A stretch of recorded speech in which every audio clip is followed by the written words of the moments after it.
Cultural रूप से जुड़ी हुई। हाँ, क्लासिकल लैंग्वेजेस। यस, जो सबसे लास्ट में उड़िया जुड़ी गई 2014 में। बिल्कुल। चलिए मैं शेयर कर रही हूँ अपनी screen, let me know whether it is visible to you. चलिए आज हम आगे पढ़ते हैं।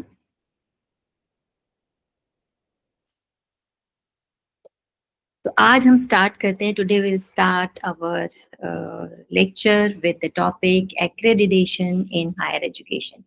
This is again a very important, very, very important for any country to, look after the progress, the shortcomings in any, you can say, sector of higher education in any field. So there are some councils, some boards which look after this accreditation program, assessment programs. So one of them is NAC. NAC is National Assessment and Accreditation Council. Now this is an autonomous body which established in 1994 by UGC, and its headquarters it is in Bangalore, and it was established as per the recommendation of NPE. Now, NPE is what? National Education Policy. Sometimes it is called NEP, sometimes it is called NPE, but it is more or less the same body. All right, the same, you can say, a department or a council. Now, the prime function of NEC is to assess and accredit institutions of higher learning, universities, colleges, their various departments. Maybe they are having some schools of particular area, particular sector, and various institutions or programs. So they look after, they assess it, they you can say examine it. They the members of this board, the council will visit all the universities, institutions, and they keep watch what whatever they are following. The university, is this going towards the positive direction? They are increasing their faculty members, all right, their students, are they doing good, their admission procedures and all that. They they assess once in 2 years or 3 years. This is a regular norms of these councils, and it regularly publish manual and promotion materials for the assessment and accreditation depending upon the policies and the regulations. They update year by year. So, and one of the board is NBA. NBA is National Board of Accreditation, and this was set up in 94. And this is again an autonomous body, but it is established by AICTE for technical education, right? All India Council for Technical Education, to conduct periodically evaluation of technical courses offered in India. So whatever technical universities or colleges or institutions, so all those institutions are not governed, but they are evaluated by AICTE.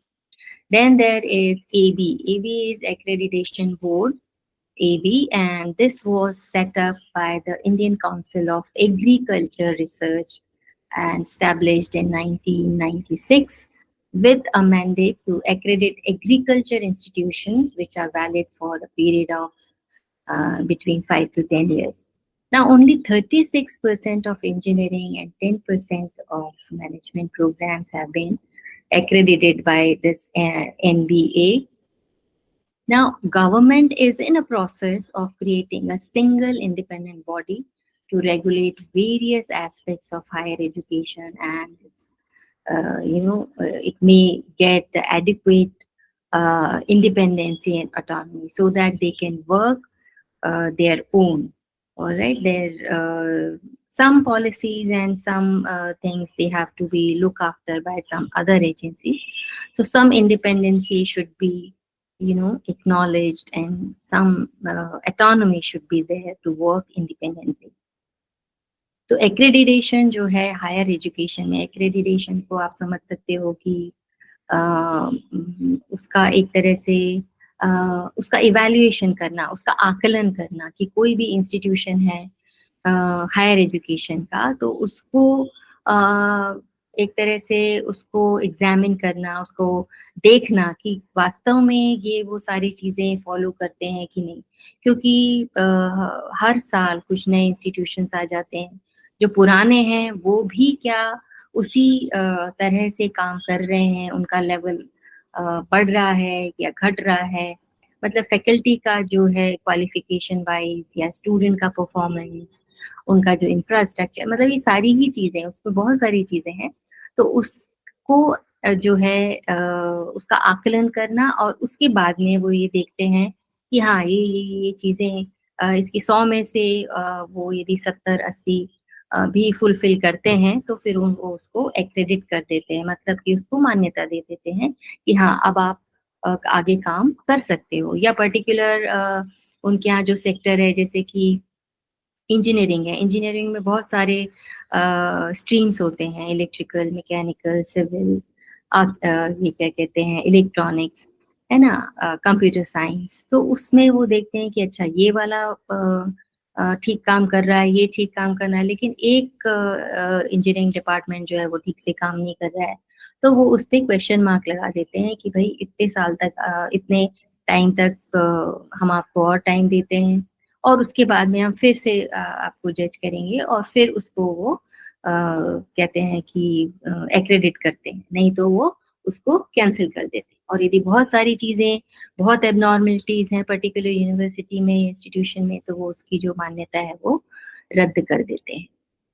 तो जो पहला board है वो है NAAC, national assessment and accreditation council, जो कि 94 में बना, और किसके रिकमेंडेशन, किसके आधार पे बना, तो एनपीई जो हमने पढ़ा था, नेशनल एजुकेशन पॉलिसी या नेशनल पॉलिसी ऑफ एजुकेशन 1986, जो कि किसके बाद आया था, कौन से कमीशन ने रिकमेंड किया था, किसी को याद है?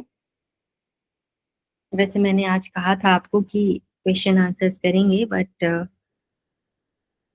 हम ये एक दो चीजें कंप्लीट करने के बाद में फिर क्वेश्चन आंसर राउंड करेंगे, क्योंकि आप ऑलरेडी अभी बहुत सारे सब्जेक्ट्स का प्रिपरेशन कर रहे हो। याद है वो कमीशन किसी को? National policy of education, nap या एनपीई जो है, किसके रिकमेंडेशन पे बनाया गया? सैम? नहीं नहीं, ये तो आफ्टर इंडिपेंडेंस की बात है ना।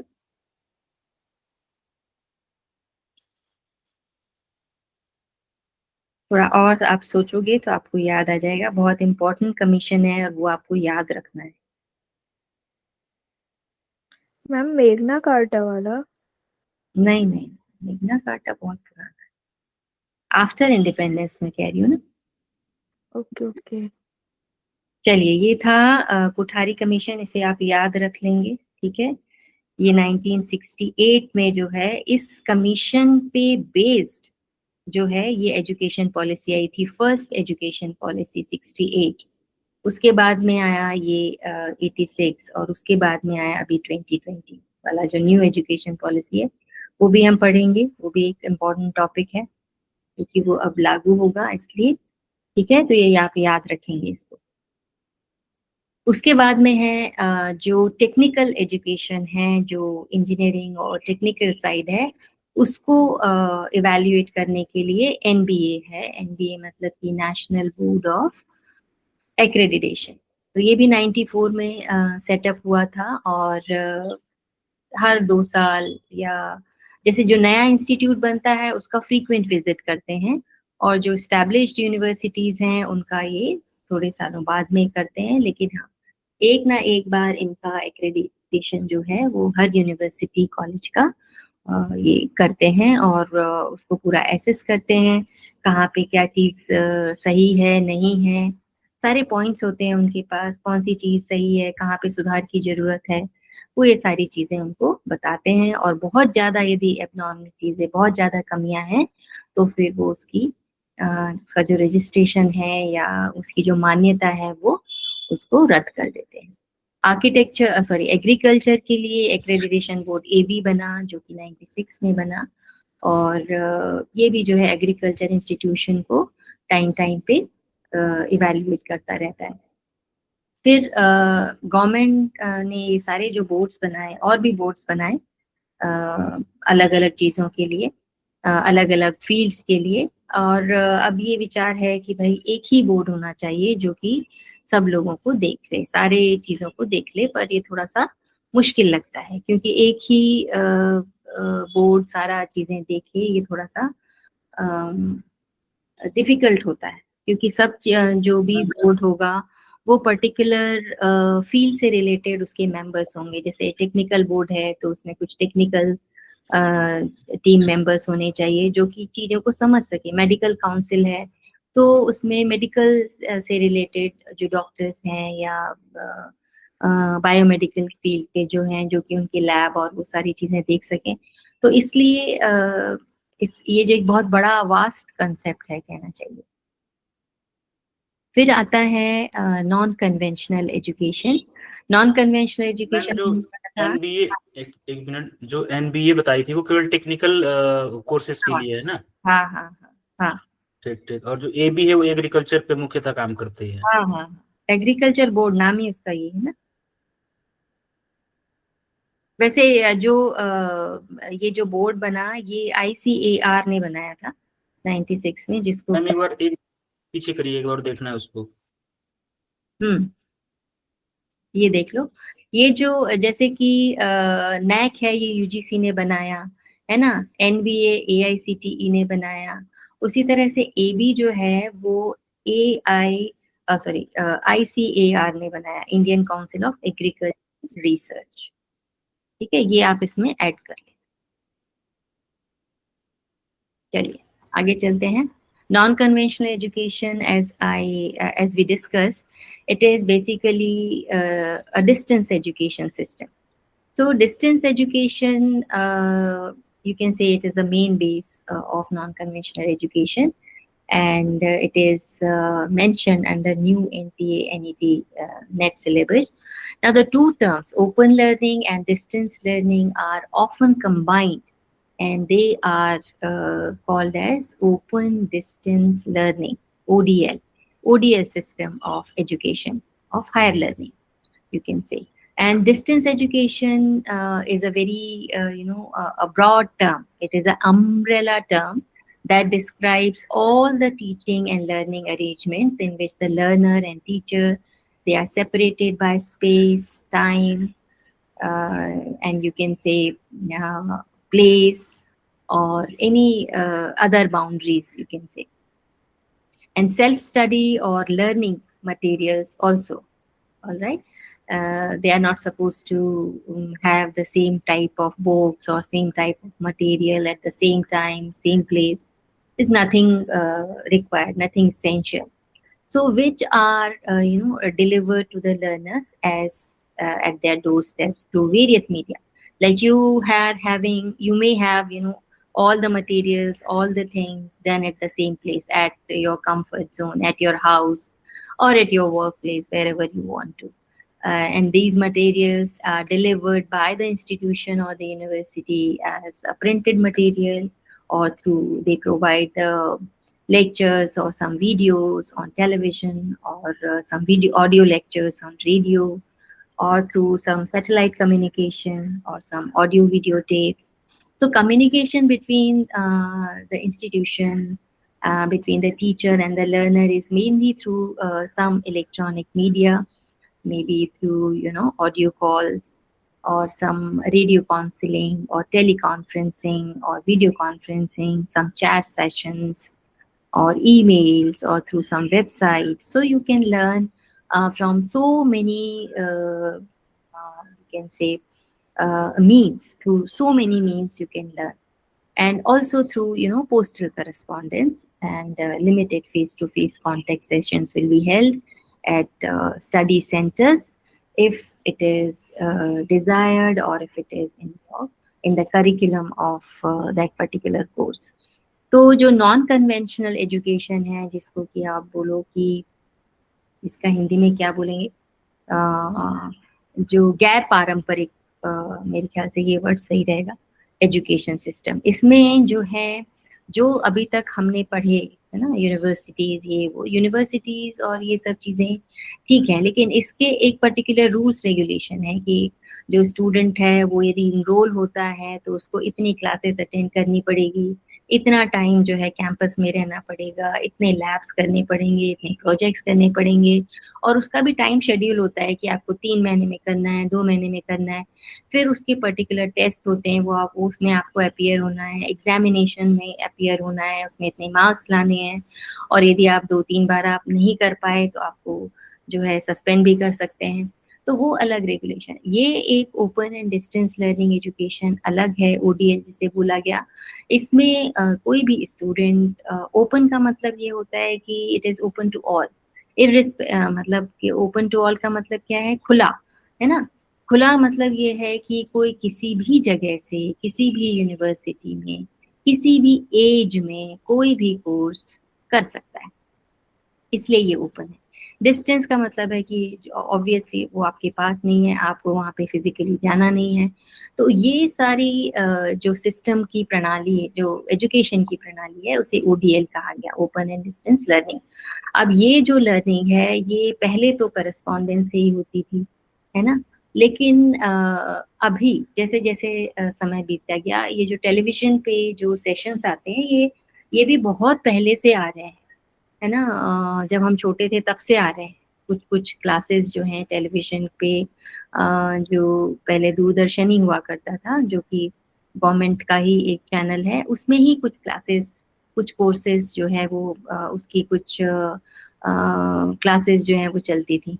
तो अभी के समय में जो है आप टेलीफोन से या फिर मतलब आपके मोबाइल पे कोई कॉन्फ्रेंसिंग करके, है ना। टेली कॉन्फ्रेंसिंग का मतलब है कि आप दूर से किसी ऑडियो वे में भी बात कर सकते हो, टीचर से डिस्कस कर सकते हो, वीडियो कॉन्फ्रेंसिंग भी हो सकती है, कुछ चैट सेशंस भी हो सकते हैं कि आप जो है अपना कुछ मैसेज आपने टाइप किया, इंस्टेंटली आपको उसका रिप्लाई आ गया। ईमेल के थ्रू भी कर सकते हैं, कुछ चीज़ें आपने डाली, फिर टीचर ने उसको रिप्लाई करके और आपको दिया, है ना। कुछ वेबसाइट्स भी हैं जिसके की वीडियोस और ये सब चीज़ें आप देख सकते हो, और क्वेरीज आप उससे उसमें पूछ सकते हो।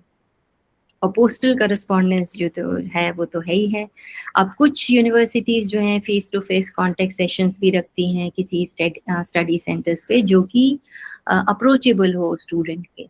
उस पर्टिकुलर यूनिवर्सिटी में नहीं जाना है आपको, बट वो कुछ कॉलेजेस को, कुछ इंस्टीट्यूट्स को एफिलिएट करती है, अपने साथ जोड़ती है, और फिर वहाँ जाके जो भी रिस्पेक्टिव टीचर्स हैं उनके साथ आप जो भी आपके क्वेरीज हैं वो सॉल्व कर सकते हो। Now main objectives of these systems जो है that are to democratize higher education to large segment of the population, to provide an innovative system of university level education which is flexible and open as well, and also to provide opportunity for upgradation of skill and qualification. All right, it should not be like bounded by age or approach, or you can say if one is qualified for or he has or she has done some certification course in a particular area, but if they want to improve further, so they can do some more skill development programs, some projects. So that way it is open and it gives a opportunity to all levels of people. So this is a very important, very effective platform for such people to develop education as a lifelong activity. It should not be like restricted to a particular age, particular sex. So anyone can do any courses at any time. irrespective of their location, their job, their profession, anything. So India has one of the largest DE system in the world, second only to China, and who offers or who are having institutions which are offering DE. All right, and there are some universities which offer such type of courses. One of them is National Open Universities, some state open universities, and some distance education institutions. So distance education institutions, DEIs, they are standalone institutions. They are a separate entity. तो जो major objective है, जो major vision है D का कि क्यों इसको बनाया गया, वो इसलिए कि इसको डेमोक्रेटाइज कर दिया गया। मतलब ये है कि इसको ओपन करने का मतलब ये है कि आपने यदि किसी पर्टिकुलर फील्ड में आपने एजुकेशन लिया और आप चाहते हो कि नहीं मैं दूसरा सेक्टर भी एक्सप्लोर करूं, या मैं उसको भी जानूं, उसको भी पढूं, उसमें भी सर्टिफिकेशन करूं जो कि मेरे आगे के फ्यूचर के लिए वो अच्छा है, तो वो आप कर सकते हो, कहीं से भी कर सकते हो। ये एक इनोवेटिव सिस्टम है यूनिवर्सिटी लेवल का, क्योंकि ये थोड़ा फ्लेक्सिबल है, ओपन है, और इसमें बहुत सारी चीज़ें जो है आप सीख सकते हो। एक तरह से नई नई चीज़ें आप अपने आइडियाज़ को प्रेजेंट कर सकते हो, कोई प्रोजेक्ट ले सकते हो, उस प्रोजेक्ट को कर सकते हो। तो ये एक तरह से आपको का जो लेवल है उसको अपग्रेड करता है, आपके स्किल को बढ़ाता है, आपकी क्वालिफिकेशन को बढ़ाता है। तो इसलिए इसको कहा गया लाइफ लॉन्ग एक्टिविटी, क्योंकि किसी भी एज ग्रुप में आप वो काम, वो कोर्स, वो सर्टिफिकेशन कर सकते हो। और इंडिया जो है लार्जेस्ट डी सिस्टम है चाइना के बाद में, क्योंकि हमारे पास पॉपुलेशन ज़्यादा है, हमारे पास में लैंड भी है, अच्छा खासा जोग्राफिकल एरिया भी है। तो इसको फ्लोरिश करने के लिए, क्योंकि और सबसे बड़ी बात यह है कि इंडिया में सब तरह का जोग्राफिकल कहना चाहिए लैंड है, हिल्स भी हैं, कोस्टल एरिया भी है, और आइस भी है, मतलब स्नो कवर्ड माउंटेन्स भी हैं, और नॉर्थन ईस्टर्न एरिया भी थोड़ा सा आइसोलेटेड सा है, जंगल्स वाला भी है। तो हर किसी को उतनी अपॉर्चुनिटीज़ जो है वो नहीं मिल पाती है कि वो जो है बड़ी बड़ी यूनिवर्सिटी में फिजिकली प्रेजेंट रह के ये काम कर सके। तो इसलिए ये एक इम्पॉर्टेंट और एक बहुत ही बढ़िया प्लेटफॉर्म जो है, एक अपॉर्चुनिटी है लोगों की। तो जिस तरह से हमने बाकी इंस्टीट्यूशंस और यूनिवर्सिटीज़ पढ़े, वैसे ही नेशनल ओपन यूनिवर्सिटीज़ भी हैं, कुछ स्टेट ओपन यूनिवर्सिटीज़ भी हैं, और कुछ सिर्फ डिस्टेंस एजुकेशन इंस्टीट्यूशंस भी हैं, जो कि अपने आप में एक अलग इंस्टीट्यूशंस जो हैं वो कहे जाते हैं। थोड़ा सा हिस्टोरिकल भारत पहला डिस्टेंस एजुकेशन में भारत जो पहला नंबर पे आता है ना वर्ल्ड में। पहला नंबर कहाँ लिखा है? Second only to China. इसीलिए मैंने पूछा, मैं कंफ्यूज था इसको इंग्लिश को लेकर। हाँ, हिस्टोरिकल डेवलपमेंट्स जो हैं वो हम देख लेते हैं। तो मैंने अभी आपको बताया था कि the expert committee under the chairmanship of Dr. D.S. Kothari in 1960s recommended institution of corresponding courses in view of the greater flexibility, economic viability, and innovative methods of imparting education. Now, initiative was done in the University of Delhi as a pilot project. So, first initiative was taken within the DU, that is the University of Delhi, as a pilot project. And in 62, this university started the School of Correspondence Courses and Continuing Education. And there was a growth and spread of these education system during the 70s. And then government introduced Open University System, OUS. And Dr. B.R. Ambedkar Open University was set up in Hyderabad in 1982. This was the first one under the a whole soul you can say Open University. And in August 2010, the Ministry of Human Resource Development at that time, so it constituted a committee under the chairmanship of Professor Madhav Menon, in respect of regulation of the standards of education, which was imparted through distance mode, and accepted the committee's report and its recommendations for the creation of new regulatory body for ODL, and that is DEC, that is Distance Education Council of India. Now, this Madhav Menon committee also decided that an interim measure, that this DEC of IGNOU may be shifted to UGC. This was decided. And the MHRD, then it is called MHRD, is in an order dated 29th of December 2012, transferred the regulatory authority of distance education from IGNOU to UGC. And UGC manages this function through this DEB, that is Distance Education Bureau. Earlier, it was Distance Education Council of India, now shifted to UGC, and UGC manages this function through Distance Education Bureau. तो इसके पहले क्या क्या हुआ, हमने पढ़ा था कि कोठारी कमीशन के रिकमेंडेशन पे ये जो एजुकेशन पॉलिसीज हैं हायर एजुकेशन की, वो एग्जिस्टेंस में आई. उसका एक रिकमेंडेशन, एक ये पॉइंट था कि जो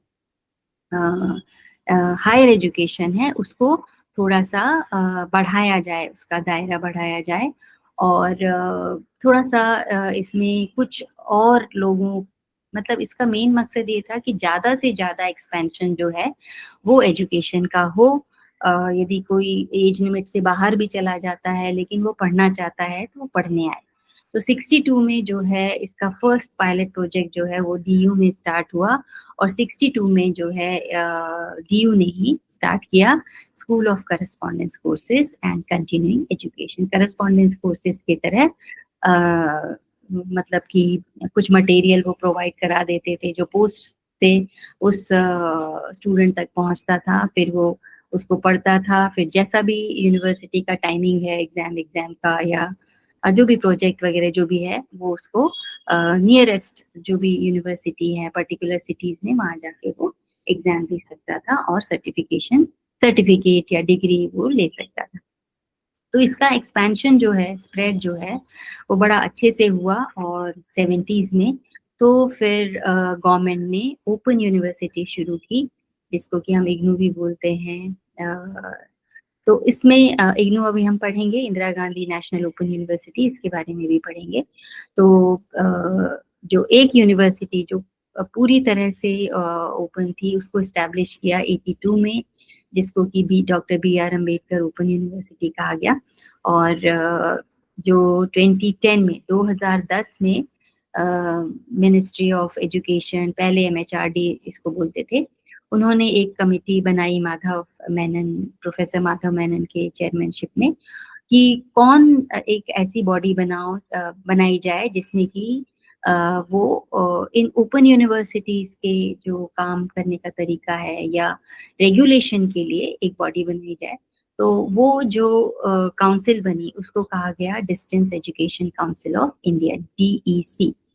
बाद में इसी कमेटी ने डिसाइड किया कि जो DEC है वो पहले इग्नू के अंडर में काम कर रही थी, उसको जो है शिफ्ट कर दिया जाए UGC में. तो 2012 में जो है इग्नू से जो ये distance education council of India है उसको UGC को दे दिया गया, और UGC जो है इसको मैनेज करती है डिस्टेंस एजुकेशन ब्यूरो के थ्रू. तो नेम चेंज हो गया, थोड़े से और चेंजेस आए होंगे इंटरनली बॉडी में. तो चलिए अब पढ़ते हैं हम IGNOU. IGNOU is Indira Gandhi national open university and it was established in 1985 by an act of parliament with dual responsibilities. First responsibility is enhancing access and equity to higher education through distance mode, and then promoting, coordinating and determining the standards in open learning and distance education system. Then this IGNU practices a flexible and open system of education with regard to methods and places of learning, then combination of courses and eligibility for enrollment, age for entry and methods of evaluation and so on. Now, the university has adopted an integrated strategy for imparting instructions, consists of providing print materials or audio video tapes or broadcast on radio or educational TV channels. So, or nowadays teleconferencing, video conferencing, and also face-to-face counseling at their study centers located throughout the country. Now, this university has adopted the method of continuous assessment and term and examination for evaluation of the performance of their students, which are enrolled in various subjects, which may be purely academic, maybe technical, maybe some professional courses or vocational courses at various levels. तो जो Indira Gandhi national open university है ये 1985 में बनी, और जो doctor B.R. Ambedkar open university हमने पढ़ी वो 1982 में बनी हैदराबाद में, और ये दिल्ली में। तो ये भी जो भी यूनिवर्सिटीज बनती हैं वो कुछ एक्ट्स हैं पार्लियामेंट के, उसके अंदर बनती हैं, उनकी पॉलिसीज, रूल्स, रेगुलेशंस, उसको फॉलो करते हुए जो है वो कोई भी यूनिवर्सिटी का जो है एस्टैब्लिशमेंट होता है।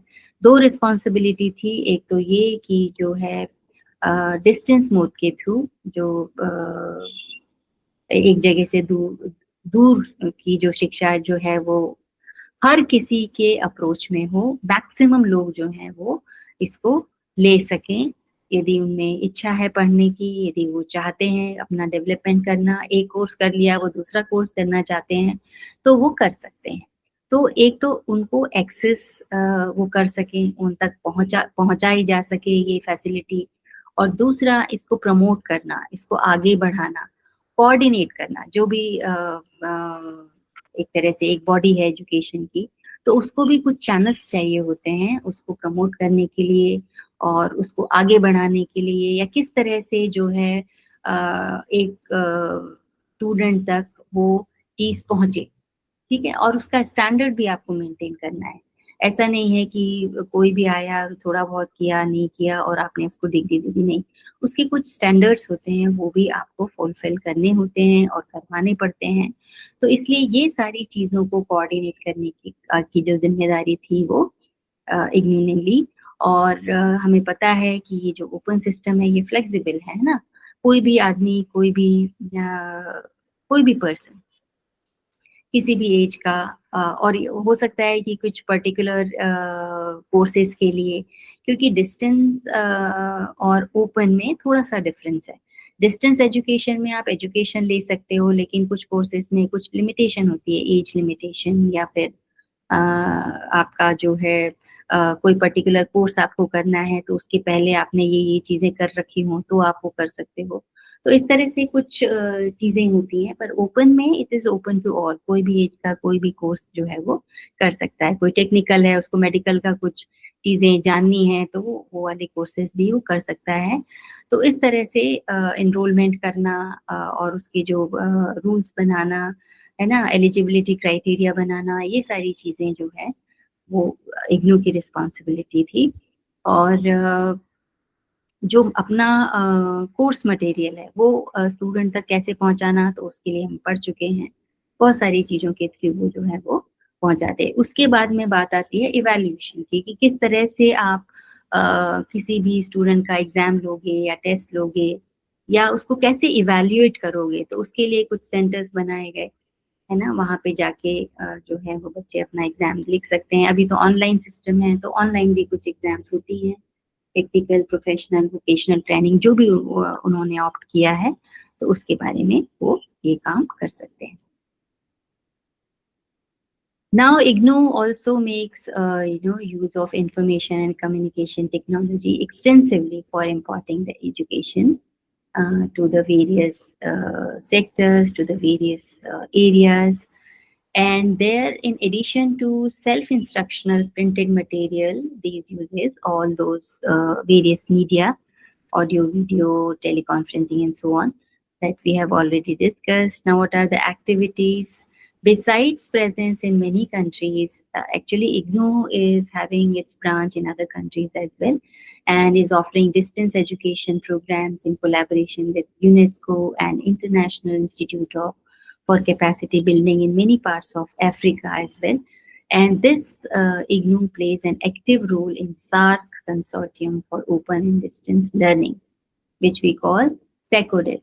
And Global Mega International Universities Network, it's a part of it, that is GMUNet. Now, IGNOU became a unique institution as it was entrusted with a dual role of functioning like an open university by offering programs of education and training through distance mode, and also acting as a promoter and coordinator of the open and distance learning. तो जो Indira Gandhi open universities है वो बहुत तरह से जो है ICT का यूज करती है, इंफॉर्मेशन एंड कम्युनिकेशन टेक्नोलॉजी, ठीक है, आईसीटी का यूज करके और अपना मटेरियल, अपना जो कोर्स मटेरियल है या एग्जामिनेशन है, इवैल्यूएशन है, उसको करती है। और ये जो इग्नू है वो बहुत सारी कंट्रीज में, बहुत सारे जो काउंसिल्स हैं, है ना, उनके साथ में भी कोलैबोरेट करती है, जैसे यूनेस्को के साथ, है ना, कुछ कंट्रीज में यूनेस्को के साथ, सार्क कंट्रीज जो हैं उनके साथ, उसको सेकोडिल बोला गया। और ग्लोबल मेगा इंटरनेशनल यूनिवर्सिटी एक नेटवर्क है, उसका भी ये एक पार्ट है। मतलब कि बाहर के लोग भी जो हैं वो कुछ कोर्सेज, यदि वो कुछ चीज़ें फुलफिल करते हैं एलिजिबिलिटी क्राइटेरिया, तो वो भी जो है इग्नू का पार्ट बन सकते हैं। क्योंकि इग्नू जो है वो इसलिए यूनिक इंस्टीट्यूशन है, इसलिए एक कहना चाहिए कि अनोखा इंस्टीट्यूट है, क्योंकि ये दोनों चीज़ें, दोनों रोल प्ले कर रहा है। ओपन यूनिवर्सिटी की तरह भी ये सारे प्रोग्राम्स को ऑफर करता है, लोगों तक पहुंचाता है, और ट्रेनिंग जो है डिस्टेंस मोड पे भी अवेलेबल कराता है, और इसको प्रमोट भी करता है, कोऑर्डिनेट भी करता है ओपन एंड डिस्टेंस लर्निंग को। तो इसका जो है वो बहुत इम्पोर्टेंट रोल है। फिर एक आता है टर्म साक्षत। साक्षत is basically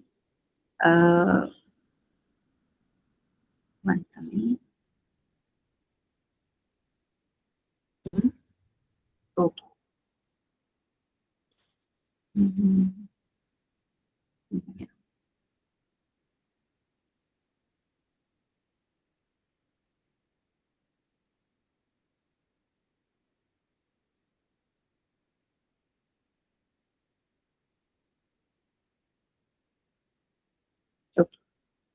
all right. Now Sakshat is again, you can say, it is an education portal which was launched on October 30, 2006 to facilitate lifelong learning for student, teacher and employees, or for all those which are having, those in pursuit of knowledge, and it is free of cost. Now the content development task for Sakshat was looked after by a content advisory committee, one committee which look after what content should be provided under this portal. And NKN, that is National Knowledge Network, it interconnects all the universities, all the libraries of the universities, laboratories of some universities, hospitals, and agricultural institutions for sharing data and computing resources across the country over a high-speed information network having gigabyte capabilities. तो जो साक्षत है ये भी एक portal है जो government ने launch किया 30 अक्टूबर 2006 में, और इसके थ्रू जो है बहुत सारे जो लोग हैं जो किसी भी एज ग्रुप के हों, इवन टीचर्स हैं या किसी ऑर्गेनाइजेशन के एम्प्लॉयज़ हैं, और वो भी जो है इससे कुछ नॉलेज ले सकते हैं, कुछ सीख सकते हैं, और ये फ्री ऑफ कॉस्ट है। जो कंटेंट इसमें डाला जाता है, साक्षत जो पोर्टल है, इसमें ये एक कमिटी है वो इसके ऊपर वॉच रखती है या सुपरविजन करती है, एक तरह से सुपरवाइज करती है, उसको कहते हैं कंटेंट एडवाइजरी कमिटी। अब हमने एक और नेटवर्क पढ़ा था NKN, ये मैं अभी नहीं पूछूंगी, शायद याद नहीं होगा, लेकिन इसको आप याद रखना कि किसको कहते हैं ये NKN। तो NKN जो है नेशनल नॉलेज नेटवर्क, ये पूरी जो universities, not all the universities but most of the universities, उनकी लाइब्रेरीज हैं, उनकी लेबोरेटरीज हैं, या कुछ हॉस्पिटल्स हैं, कुछ एग्रीकल्चरल इंस्टीट्यूशंस हैं, तो इनके बीच में डेटा शेयरिंग जो है वो लुक आफ्टर करती है, उसको देखती है, और ये एक डेटा जो है उसको मेंटेन करती है, और पूरा कंट्री का over very high speed inform, क्योंकि बहुत सारी यूनिवर्सिटीज हैं, बहुत सारी कॉलेजेस हैं, उन एक यूनिवर्सिटीज में बहुत सारी लेबोरेटरीज हैं, उनकी अपनी बड़ी बड़ी लाइब्रेरीज हैं, है ना, हॉस्पिटल्स हैं, तो हॉस्पिटल्स भी बहुत तरह के हॉस्पिटल्स हैं, कोई एक पर्टिकुलर हॉस्पिटल में भी बहुत तरह के इलाज होते हैं, डिपार्टमेंट्स हैं, एग्रीकल्चरल इंस्टीट्यूशंस हैं, तो इनका डेटा को आपस में ये शेयर करना या फिर उसका एनालिसिस करना, है ना, उसके लिए एक बहुत हाई स्पीड इंफॉर्मेशन नेटवर्क चाहिए, जिसके की कैपेसिटी जो है वो बहुत ज़्यादा हो, मेनी गीगाबाइट कैपेबिलिटी होनी चाहिए। तो वो नेटवर्क जो है NKN, वो इंटरकनेक्ट करता है ये सारी इंफॉर्मेशन को। फिर थोड़ी सी पढ़ लेते हैं हम। मैम जो NKN है यानी जो साक्षरत है, वो डाटा को जो है वो शेयरिंग करने का भी काम करता है, कि केवल जो होता है डाटा को रखता है, वहां से हम डाटा को उठा सकते हैं? हाँ, आप पढ़ सकते हो। साक्षरत में आप पोर्टल है एक ना, पोर्टल में क्या होता है कि एक कोई कमिटी है या कोई पर्सन है, वो उस डाटा को मैनेज करता है, क्या चेंजेस करने हैं, क्या डालना है, क्या हटाना है, वो ये काम करता है। और NKN जो है, जो यूनिवर्सिटीज की जो सारी जितने भी फील्ड्स हैं, लाइब्रेरीज हैं, लेबोरेटरीज हैं, बहुत सारे हॉस्पिटल्स हैं, उनके डेटा को जो है रखता है, और आपस में, जैसे कि किसी हॉस्पिटल को किसी हॉस्पिटल से इंटरकनेक्ट, मतलब उसको कोई इंफॉर्मेशन चाहिए, तो वो एक नेटवर्क की तरह जो है वो उसको मैनेज करता है। ठीक है जी ma'am.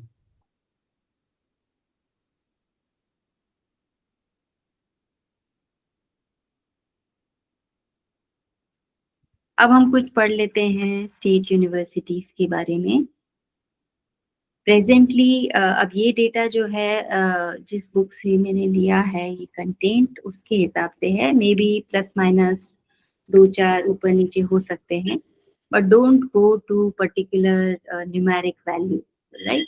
Presently there are 30, maybe 15 or some now at present, but more or less you just remember the two numbers 1 3, matlab you just focus on the digits, maybe 19 17, more or less same in any data, I'm saying, like number of state universities we have studied, number of not open, central universities or deemed to be universities.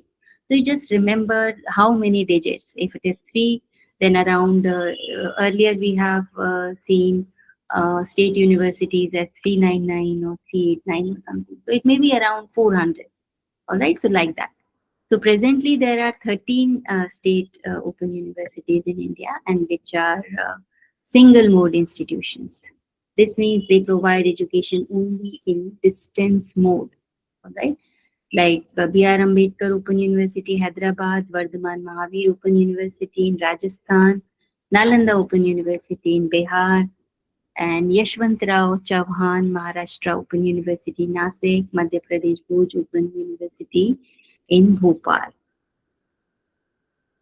Ma'am एक और universities मैंने सुना था, जैसे उत्तर प्रदेश राजर्षि Tandon open university Prayagraj, जी क्या है? हाँ, हो सकता है, अब उसको ओपन किया होगा रिसेंटली 2-3 सालों में। यस, और जो भी यूनिवर्सिटीज हैं इनको जो एग्जिस्ट करती हैं उसको भी ओपन स्टैंड बोला जा सकता है, लेकिन ये जो यूनिवर्सिटीज मैं आपको बता रही हूँ, ये पूरी तरह से ओपन यूनिवर्सिटीज हैं, मतलब इसमें बाकी के कोर्सेज जो रेगुलर बेस पे जो चलते हैं वो नहीं चलते हैं, ओपन ही है। पूरी तरह से ओपन है, मतलब डिस्टेंस लर्निंग को ही ये प्रमोट करते हैं। फिर देयर आर सर्टेन यूनिवर्सिटीज, अच्छा हिंदी में भी आप समझ लीजिए इसको कि जो है पूरे प्रेजेंटली पूरे जो देश में 13 ओपन स्टेट ओपन यूनिवर्सिटीज हैं जो कि सिंगल मोड इंस्टीट्यूशंस है। सिंगल मोड का मतलब है ये सिर्फ डिस्टेंस लर्निंग को ही प्रमोट करते हैं। दूसरे जो कोई भी मतलब इनके पास में इतनी इंफ्रास्ट्रक्चर नहीं है कि रेगुलर क्लासरूम हो, रेगुलर स्टूडेंट्स आते हों, टीचर्स जो है उसको पर्टिकुलर करिकुलम से पर्टिकुलर तरीके से पढ़ाते हैं, ऐसा नहीं है। ओपन है तो ओपन यूनिवर्सिटीज ही हैं। तो इनमें जो मेन यूनिवर्सिटीज हैं वो हमने पढ़ी थी doctor BR Ambedkar open university, जो कि फर्स्ट यूनिवर्सिटी आप कह सकते हो, हैदराबाद में इस्टेब्लिश हुई 82 में। फिर Vardhaman Mahavir state open university Rajasthan में, नालंदा ओपन यूनिवर्सिटी बिहार में, यशवंतराव चौहान महाराष्ट्र ओपन यूनिवर्सिटी नासिक महाराष्ट्र में, और मध्य प्रदेश में भोपाल में है भोज ओपन यूनिवर्सिटी। मैम तो दिल्ली में है इंदिरा गांधी नेशनल, हाँ, वो इसमें तो सबको वो करती है, वो वो इसी के अंदर इंक्लूड है ना मैम, फिर इग्नू स्टेट यूनिवर्सिटी में नहीं आएगी ना। अच्छा वो स्टेट में नहीं है, ओके। हाँ, फिर कुछ जो लर्निंग के लिए एक और इंटर गवर्नमेंट ऑर्गेनाइजेशन स्टैब्लिश किया, one inter government organisation established by the Commonwealth countries. You know what are the Commonwealth countries?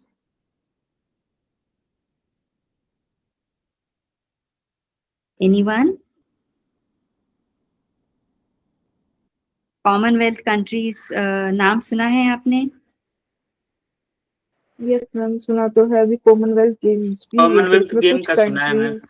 इसमें कुछ कंट्रीज इंक्लूड होती है जो एक ही पर्पस के लिए शायद साथ में मिलती है वहाँ पर। हाँ, पर वो कौन सी कंट्रीज होती हैं? There are a lot of countries, ma'am. Around, I think, 50 to 56 countries are there in Commonwealth. हाँ, but I am asking what are those countries? Why it is called like Commonwealth? Word Commonwealth. Okay. Actually, these are the countries which were ruled by the Britishers. Oh, they share a common principle. Yeah. Yes ma'am, I am. Comes under that. Yes. Okay. Now जरा इसको हिंदी में भी समझा दीजिएगा, अभी जो discussion किए आप लोग मुझे समझ में नहीं आया। कॉमनवेल्थ कंट्रीज जो हैं वो कंट्रीज हैं जिनको ब्रिटिशर ने रूल किया था, तो उनका एक एसोसिएशन है, एक ऑर्गेनाइजेशन है जिसको कॉमनवेल्थ बोलते हैं। कॉमनवेल्थ का मतलब है कि जो धन है वो एक जगह जा रहा है, समझ आ रहा है आपको? कॉमन मतलब कि उसका कॉमन रूलर है, कॉमन उसका ट्रेजरर, खजाना जो है वो कॉमन है, एक तरह से ये समझ लीजिए। तो ब्रिटिशर्स कॉमन हो गए उन कंट्रीज में, क्योंकि उन्होंने रूल किया, तो सारा जो पैसा था, इनकम था वो कंट्रीज का, वो किसके खजाने में जा रहा था? ब्रिटिशर्स के। तो इसलिए एक ऑर्गेनाइजेशन बना बाद में, कॉमनवेल्थ कंट्रीज उसको बोला गया। ठीक है, तो इनका भी जो ऑर्गेनाइजेशन है उन्होंने भी लर्निंग के लिए, हायर एजुकेशन के लिए, डेवलपमेंट के लिए, they established a commonwealth of learning in 1988 to encourage development and sharing of open learning and distance education through various means to improve their knowledge, share their resources and technologies. And this Commonwealth of Learning was hosted in Canada by Government of Canada, and the major volunteer contributors currently are Canada, India, New Zealand, Nigeria, South Africa and UK. UK is also a very important, you can say, a country within this. All right. Apart from the countries they rule, this country is also a part of Commonwealth Association. So the following Indian organizations are partner of COL for different purposes, like Indira Gandhi National Open University, National Institute of Open Schooling, and NAC, that is National Assessment and Accreditation Council. तो Commonwealth learning जो ये concept आया, ये Commonwealth जो countries हैं उन्होंने अपना एक एसोसिएशन बनाया 1988 में। क्यों बनाया? जो एजुकेशन जो है वो इस तरह का एक कहना चाहिए जरिया है आगे बढ़ने का, तो उन्होंने एक प्लेटफॉर्म दिया जो हायर एजुकेशन में आप एक दूसरे के नॉलेज शेयरिंग के लिए, और एक दूसरे के पास यदि कोई रिसोर्सेस हैं उसको भी वो शेयर करते हैं, कोई टेक्नोलॉजी है वो आपस में शेयर करते हैं। मतलब एक तरह से कॉमन प्लेटफॉर्म है जिसमें कि आप मिल सकते हो, आप अपनी चीज़ों को शेयर कर सकते हो। तो सबसे पहले जो है कनाडा में गवर्नमेंट ऑफ कनाडा ने इसको होस्ट किया था, और जो वॉलंटरी कंट्रीब्यूटर्स हैं, मतलब जैसे कि कोई कंट्री किसी चीज़ में लैग करती है, किसी चीज़ में वो कम है और वो चाहती है कि कोई दूसरी कंट्री जो है उसकी हेल्प करे, जैसे कि कोई यूनिवर्सिटी में लेबोरेटरी सेटअप करना है या कोई टेक्नोलॉजी लाना है या फिर कोई इंफ्रास्ट्रक्चर डेवलप करना है, उसके लिए उसके पास यदि पैसा नहीं है या वो टेक्नोलॉजी नहीं है, तो जो दूसरी कंट्रीज हैं कॉमनवेल्थ की वो उसको हेल्प करती हैं। तो जो कंट्रीब्यूटर्स आए सामने वो मेनली कनाडा, वैसे तो मोर देन 50 कंट्रीज हैं, लेकिन सारी उतनी उन्नत या प्रोग्रेसिव कंट्रीज नहीं है, तो वो दूसरी कंट्रीज को थोड़ी हेल्प करती है। उनमें जो मेन कंट्रीज हैं, जो मेन कंट्रीब्यूटर्स हैं, वो Canada, India, New Zealand, Nigeria, south Africa और यूके है। और जो ऑर्गेनाइजेशन, इंडियन ऑर्गेनाइजेशन है, जो पार्टनर हैं इसके COL के, वो इग्नू है, Indira Gandhi national open university, then national institute of open schooling and national assessment and accreditation council, NAAC। ठीक है, मेरे ख्याल से तो आज मैम ये जो इग्नू है और NIUS है, NAAC है, तो इसमें जो है वो जो जितनी भी कॉमनवेल्थ की कंट्रीज हैं वो सब एडमिशन ले सकते हैं स्टूडेंट? हाँ हाँ बिल्कुल ले सकते हैं, और वो यदि किसी भी चीज़ में लैक करते हैं, कोई फैसिलिटी उनके पास नहीं है, तो वो जिनके पास में है, जैसे कोई कंट्री के पास में कहना चाहिए कि लेबोरेटरी बहुत अच्छा सेटअप है या टेक्नोलॉजी है उसके पास, तो वो उनसे वो चीज़ ले सकती है और वो उनकी